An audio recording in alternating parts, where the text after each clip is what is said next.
കണ്ണില്ലാത്ത ക്രൂരതയുടെ പേരാണ് ചെന്താമര.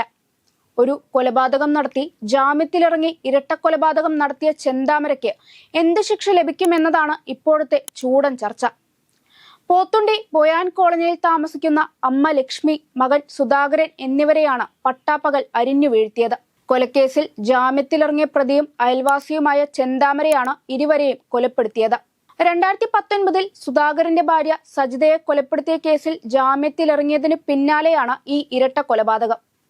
5 വർഷത്തെ തീരാപ്പകയാണ് കൊലപാതകത്തിലേക്ക് നയിച്ചതെന്നാണ് വിവരം.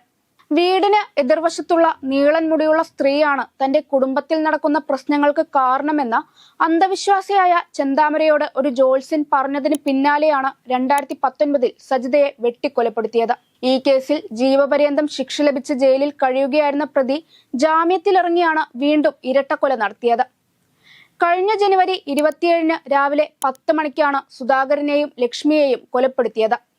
ഭാര്യയെ കൊലപ്പെടുത്തിയ തന്നെ സജിതയുടെ ഭർത്താവ് സുധാകരൻ വക വരുത്തുമോ എന്ന് ചെന്താമര ഭയന്നിരുന്നു.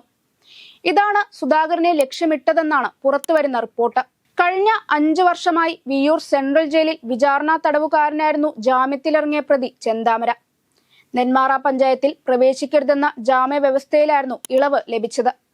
എന്നാൽ ഇത് ലംഘിച്ച് പ്രതി നെന്മാറയിലെ സ്വന്തം വീട്ടിൽ കഴിഞ്ഞു.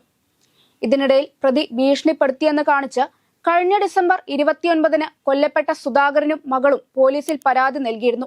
എന്നാൽ പ്രദേശത്ത് ഇനി വരരുത് എന്ന് ഇയാളെ താക്കീത് ചെയ്ത് വിട്ടയക്കുക മാത്രമാണ് പോലീസ് ചെയ്തത്. ഇത് പോലീസിന്റെ വീഴ്ചയാണെന്നാണ് സംസ്ഥാന ഇന്റലിജൻസ് റിപ്പോർട്ടിൽ പറയുന്നത്. ഇരട്ടക്കൊലക്കേസിൽ പ്രതിയെ കഴിഞ്ഞ ദിവസം പോലീസ് പിടികൂടി. 36 മണിക്കൂർ നീണ്ട തിരച്ചിലിനൊടുവിലാണ് പ്രതി പിടിയിലായത്. തുടർന്ന് കോടതിയിൽ ഹാജരാക്കിയ പ്രതിയെ ഫെബ്രുവരി 12 വരെ റിമാൻഡ് ചെയ്ത ആലത്തൂർ സബ് ജയിലിലേക്ക് മാറ്റുകയായിരുന്നു. കൊലക്കേസിൽ ശിക്ഷിച്ച് ജയിലിൽ കഴിയുന്നതിനിടെ ജാമ്യത്തിലിറങ്ങി വീണ്ടും കൊലപാതകം നടത്തിയാൽ അധിക ശിക്ഷയെന്ന നിയമത്തിൽ എവിടെയും പ്രത്യേകം പറയുന്നില്ല. 1983 വരെ കൊലപാതക കേസിൽ ജീവപര്യന്തം തടവിന് ശിക്ഷിക്കപ്പെട്ട ഒരാൾ മറ്റൊരു കൊലപാതകം നടത്തിയാൽ വധശിക്ഷ നൽകണം എന്നായിരുന്നു നിയമം. IPC 303 ഇത് പറഞ്ഞിരുന്നത്.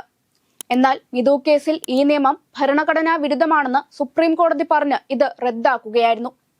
പൗരന്റെ തുല്യാവകാശത്തിനും ജീവിക്കാനുള്ള അവകാശത്തിനും എതിരാണ് ഈ വകുപ്പ് എന്ന് ചൂണ്ടിക്കാട്ടിയാണ് സുപ്രീം കോടതിയുടെ വിലയിരുത്തൽ.